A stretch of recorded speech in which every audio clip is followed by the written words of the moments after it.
Hello friends, zoology classes में आपका एक बार फिर स्वागत है। आज हम पढ़ने जा रहे हैं एक महत्वपूर्ण topic, comparative account of Prototheria, Metatheria and Eutheria. आपको ध्यान होगा क्लास मेमेलिया के जनरल कैरेक्टर्स हमने प्रीवियस वीडियो में डिस्कस किए थे। क्लास मेमेलिया को अगर क्लासिफिकेशन की दृष्टि से देखा जाए तो दो सब क्लास में डिवाइड किया जाता है, क्लास फर्स्ट प्रोटोथीरिया और class second Theria. Class second Theria को और दो इंफ्रा क्लासेज में डिवाइड किया जाता है, जिनमें एक है मेटाथीरिया और दूसरी है यूथीरिया। तो आज हम इन दो इंफ्रा क्लासेज और एक सब क्लासेज प्रोटोथीरिया के मध्य कंपैरेटिव अकाउंट की स्टडी करेंगे, जो हमारे वीडियो का बेस रहेगा। बात करते हैं हम जनरली प्रोटोथीरियंस की। तो प्रोटोथीरिया में ear is devoid of pinna, कान पिन्ना रहित रहता है, अर्थात कर्ण पल्लव रहित होता है। बाहर से कोई किसी प्रकार का पिन्ना जैसी संरचना देखने को नहीं मिलती है, अर्थात कर्ण तो उपस्थित होते हैं लेकिन डिवोइड ऑफ पिन्ना होते हैं, अर्थात पिन्ना रहित होते हैं। मेटाथीरिया की बात करें तो ईयर पजेसेस ए पिन्ना, कानों में एक पिन्ना उपस्थित होता है या स्पष्ट होता है। यूथीरिया की बात करें तो यूथीरियन में सभी, जिनमें ह्यूमन को सम्मिलित किया जाता है, बेड्स को सम्मिलित किया जाता है, इनमें कान उपस्थित होते हैं या कर्ण उपस्थित होते हैं और साथ में पिन्ना भी सुविकसित होता है। और कई जंतुओं में मसल्स भी उपस्थित होती है पिन्ना में, जिनकी वजह से ईयर पिन्ना मूवेबल होता है। जैसे रेबिट में आपने देखा होगा ईयर पिन्ना में मसल्स पाई जाती है, जिनकी वजह से ईयर पिन्ना मूव करता रहता है या मूवेबल होता है, अर्थात वेल डेवलप्ड होता है।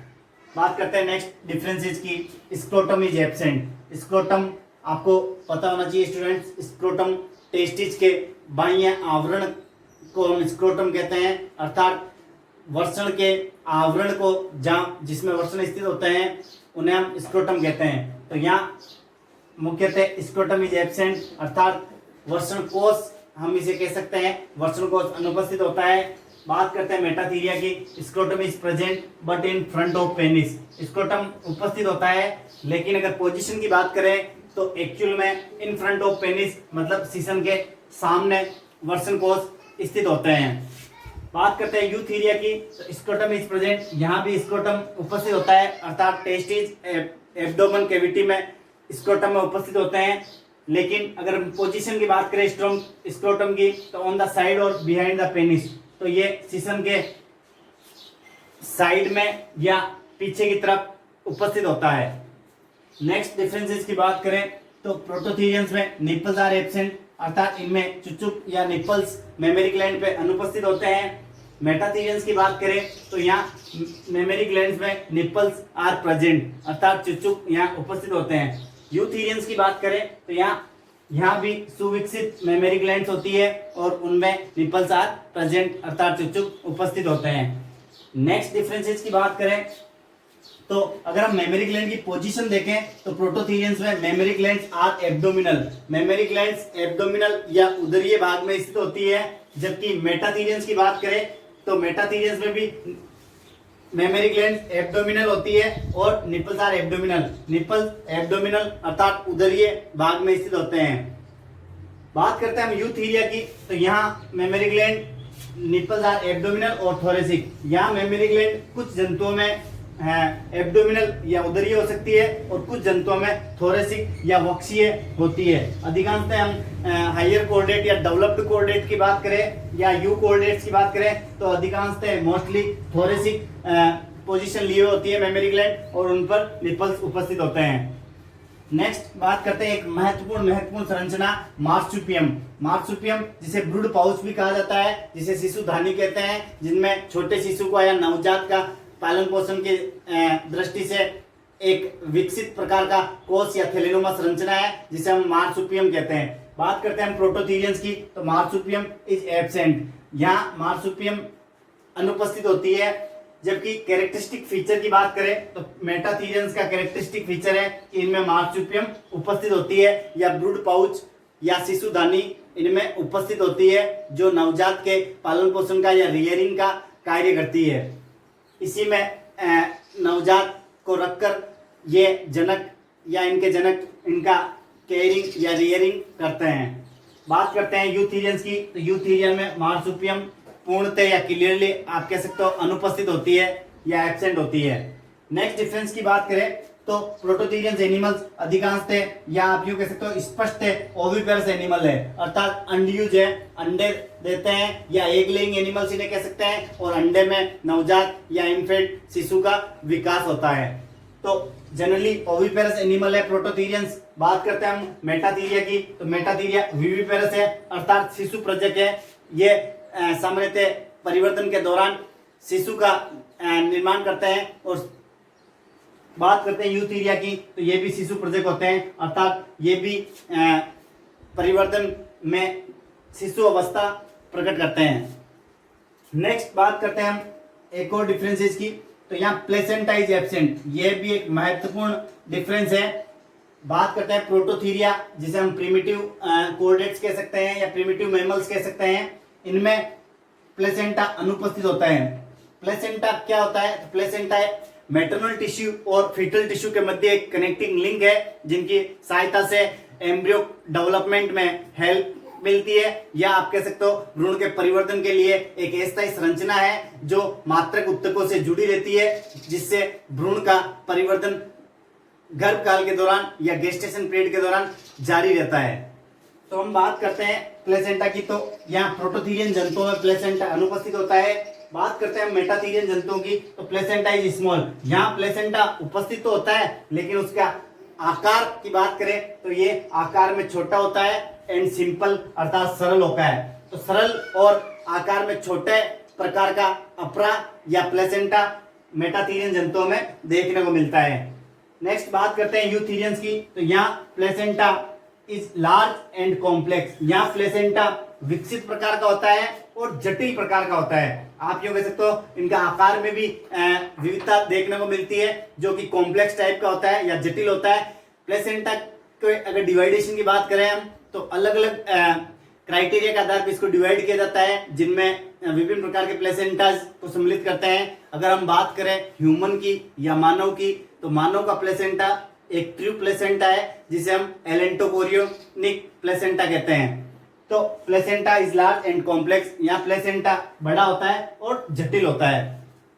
नेक्स्ट डिफरेंस की बात करें प्रोटोथीरियंस की, तो प्रोटोथीरियंस में penis is meant for delivery of sperm, अर्थात पेनिस या सीसन केवल शुक्राणुओं को रिलीज करने का कार्य करता है या शुक्राणुओं की डिलीवरी करने का कार्य करता है। इसके अलावा पेनिस का कोई विशेष कार्य नहीं होता है। मेटाथीरियंस की बात करें तो मेटाथीरियन में पेनिस में भी बाइफर्केटेड, बाइफर्केटेड का मतलब होता है स्टूडेंट्स, ये दो शाखाओं में या दो सिराओं में बटा होता है, और it carries both urine and sperm. इनका महत्वपूर्ण कार्य ये है कि ये दोनों कार्य करता है, यूरिन को कैरी करने का कार्य या ले जाने का कार्य, साथ में सीमन या वीर्य को ले जाने का कार्य भी ये करता है।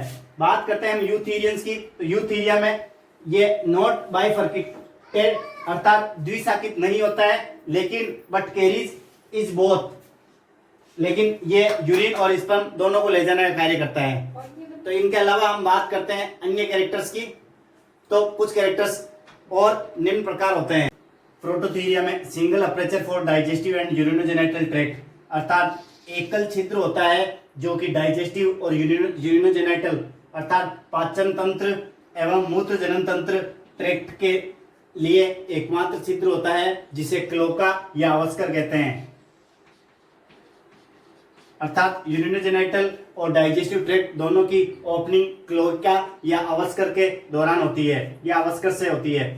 बात करते हैं मेटाथीरियंस की, anus and urinogenital aperture are distinct, गुदा और मूत्र जनन छिद्र दोनों अलग अलग होते हैं, लेकिन but they are controlled by the same sphincter, लेकिन दोनों एक ही वाल्व या स्फिंक्टर या अवरोधनी के द्वारा नियमित या नियंत्रित किए जाते हैं। स्फिंक्टर एक अवरोधनी नुमा छिद्र होता है जो कि यूरिनोजेनिटल और एनस दोनों पोर को कंट्रोल करने का कार्य करता है। बात करते हैं यूथीरियंस की, तो the anus and urinogenital aperture are distinct, गुदा और मूत्र जनन छिद्र दोनों अलग अलग होते हैं with their own separate sphincter, और दोनों में ही अलग अलग प्रकार की अवरोधनियां उपस्थित होती है, अर्थात दोनों छिद्रों को कंट्रोल करने के लिए अलग अलग संरचनाएं इनमें उपस्थित होती है। नेक्स्ट डिफरेंसेस की बात करें, जो कि इंपोर्टेंट डिफरेंसेस है, बात करते हैं प्रोटोथीरियंस की, तो vagina and uterus are absent. Vagina और यूट्रस, अर्थात आप यूं कह सकते हैं कि वेजाइना जो कि मादा जनन तंत्र का मुख्य अंग होता है, योनि, एंड यूट्रस गर्भाशय, इनमें अनुपस्थित होती है। योनि और गर्भाशय इनमें अनुपस्थित होते हैं। जबकि मेटाथीरियंस की बात करें, both vagina and uterus are double. ये एक महत्वपूर्ण ध्यान रखने योग्य बात है स्टूडेंट कि मेटाथीरियंस जंतुओं में, एनिमल किंगडम की बात करें तो इनमें बोथ वेजाइना एंड यूट्रस, अर्थात वेजाइना और यूट्रस दोनों की संख्या दो होती है, अर्थात दोनों डबल होते हैं। यूथीरियंस की बात करें तो ये एक सिंगल स्ट्रक्चर के रूप में होते हैं, अर्थात यूट्रस और वेजाइना एकल संरचना के रूप में उपस्थित होते हैं और डेवलप्ड होते हैं। नेक्स्ट कंपैरेटिव अकाउंट की बात करें तो कार्पस कैलोसम इज एब्सेंट। बात करते हैं हम प्रोटोथीरिया जंतुओं की, तो इनमें कार्पस कैलोसम एक संरचना है जो हेमिस्फेयर, सेरेब्रल हेमिस्फेयर होते हैं या जो प्रमस्तिष्क गोलार्ध होते हैं उनको जोड़ने का कार्य करती है। तो कार्पस कैलोसम इनमें पूर्णतः अनुपस्थित होती है। बात करते हैं मेटाथीरियंस की, तो यहाँ रूडिमेंट्री और एब्सेंट, अर्थात या तो रूडिमेंट्री अवशेष के रूप में होती है और या अनुपस्थित होती है। जबकि यूथीरियंस में आपको पता है, हमने प्रीवियस वीडियो में मैमल्स के जब जनरल कैरेक्टर्स या जनरल फीचर्स डिस्कस किया था तब मैंने बताया था कि कार्पस कैलोसम इनमें डेवलप्ड होती है और प्रेजेंट होती है। तो यूथीरियंस एनिमल्स में उपस्थित होती है कार्पस कैलोसम और दो सेरेब्रल हेमिस्फीयर को आपस में कनेक्ट करने का कार्य ये करती है। नेक्स्ट बात करते हैं टीथ की, तो टीथ आर एब्सेंट। जनरली इनमें दांत अनुपस्थित होते हैं, लेकिन एम्ब्रियोनिक डेवलपमेंट के दौरान टीथ देखे जाते हैं जो कि एडल्ट स्टेज में कोई विशेष संरचना जैसे बीक या चोंच में रूपांतरित हो जाते हैं। नेक्स्ट बात करते हैं मेटाथीरियंस जंतुओं की, तो इनमें टीथ आर मोनोफाइडेंट। दांत उपस्थित होते हैं लेकिन ये मोनोफाइडोन अर्थात एक बार दंती होते हैं, जीवन में एक ही बार दांत इनमें आते हैं। नेक्स्ट बात करते हैं यूथीरियंस की, तो यूथीरियंस में दांत विकसित होते हैं, टीथ आर डाइफाइडेंट। दांत विकसित भी होते हैं और साथ में द्विबार दंती भी होते हैं, अर्थात एक बार टेम्परेरी टीथ आते हैं और जिन्हें हम मिल्क टीथ कहते हैं और दूसरी बार परमानेंट टीथ आते हैं। तो कहने का मतलब यह है कि इनमें द्विबार दंती अवस्था देखने को मिलती है। अगर हम कॉमन एग्जांपल्स की बात करें प्रोटोथीरिया, मेटाथीरिया और यूथीरिया की, तो प्रोटोथीरिया जिनमें हम प्रिमिटिव मैमल्स को सम्मिलित करते हैं, अर्थात स्मॉल मैमल्स को सम्मिलित करते हैं, जिनमें ऑर्निथोरिंकस जिसे हम डक बिल्ड प्लेटिपस भी कहते हैं, टेकिग्लोसस जिसे इकिडना भी कहते हैं। इनके अलावा मेटाथीरिया में एक कॉमन एग्जाम्पल जो कि पॉपुलर एग्जाम्पल है, ऑस्ट्रेलिया और तस्मानिया के जंगलों में देखने को मिलता है, जिसे हम कंगारू या मैक्रोबस कहते हैं, जो कि अपने मार्सुपियम या ब्रूड पाउच के लिए फेमस है। इनके अलावा डाइडेल्फिस जिसे हम अमेरिकन ओपोसम भी कहते हैं। तो अमेरिकन ओपोसम या डाइडेल्फिस और कंगारू मेटाथीरियंस जंतुओं के महत्वपूर्ण एग्जाम्पल्स हैं। बात करते हैं यूथीरियंस एनिमल्स की, तो यूथीरियन एनिमल्स में ह्यूमन को इंक्लूड करते हुए सभी ऐसे जंतुओं को सम्मिलित किए जाते हैं जिनमें मेमोरी ग्लैंड डेवलप्ड होती है, कार्पस कैलोसम प्रेजेंट होता है। इनके अलावा बात करते हैं हम टीथ की, तो टीथ डाइफाइडेंट होते हैं और ब्रेन सुपीरियर प्रकार का होता है, जिनमें मुख्यतः हेजोग, बेट या चमगादड़ जिसे कहते हैं, माउस, रेबिट, हॉर्स, काऊ, बफेलोज, ह्यूमन, मंकीज एक्सेट्रा को हम सम्मिलित करते हैं। तो स्टूडेंट्स ये था comparative account between Prototheria, Metatheria and Eutheria. I hope आपको ये वीडियो पसंद आया होगा और इस वीडियो के जरिए आप प्रोटोथीरिया, मेटाथीरिया और यूथीरिया के जनरल कैरेक्टर्स को समझ पाएंगे या इनके मध्य तुलनात्मक अध्ययन आप कर पाएंगे। आप इस वीडियो से रिलेटेड कोई भी क्वेरी है तो मेरे कमेंट सेक्शन में जरूर दें, मैं आपको अति शीघ्र रेस्पॉन्स दूंगा। धन्यवाद।